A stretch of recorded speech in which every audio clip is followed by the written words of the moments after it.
जो अमित शाह जो भारतर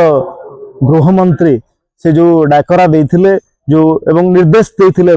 सारा भारतर समस्त जो नक्सल अधूषित राज्य मानू जो 26 मसीहा मार्च 31 सुधा नक्सल को दमन करिकी एवं शांति प्रतिष्ठा करवा आमे देखुचु जे वर्तमान जो आज जगदलपुर रे जो आज 200 ऊर्ध्व नक्सल आज तांकर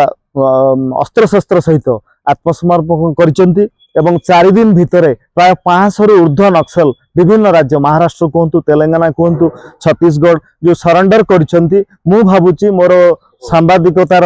दीर्घ 2 दशंधि भितर यह एक इतिहास एवं प्रथम घटना जो एते अति कम दिन भितर सेंट्रल कमिटी तांकर जो मेंबर कथा कहतु एवं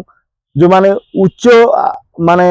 क्षमता संपन्न तांकर जो नक्सल लीडर थिले तांको सहित प्राय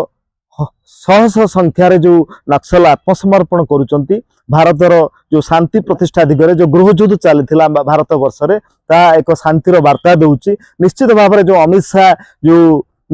नक्सल क्षेत्र में जो कठोर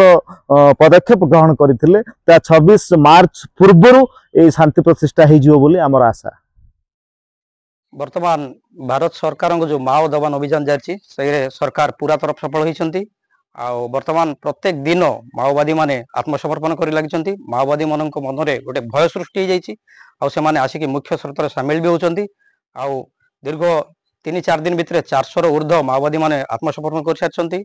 आपण मैंने जानते काली 140 ऊर्ध्व माओवादी माने निजर अस्त्र शस्त्र नहीं आसिक जगदलपुर ठारे आत्मसमर्पण कर सरकार पाई एक बड़ सफलता माओवादी को एक बड़ झटका लगी आगामी दिन में माओवादी माने पूरा भारत वर्ष में मूलपोछ हो भारत सरकार को जो नारा रही जो 2026 मार्च सुधा पूरा भारत वर्ष में माओवादी माने मूलपोछ हो पूर्वर ही डिसेम्बर सुधा आम आशा कर पूरा भारत वर्ष में माओवादी माने मूलपोछ हो यह भारत सरकार बड़ सफलता आगामी दिन में सबू जगार डेवलपमेंट काम बहुत सुंदर भाव हो पार समाज रे सेमान भी मुख्य स्रोत सामिल होकर निजर सुख जीवन यापन करें आम आशा करूँ।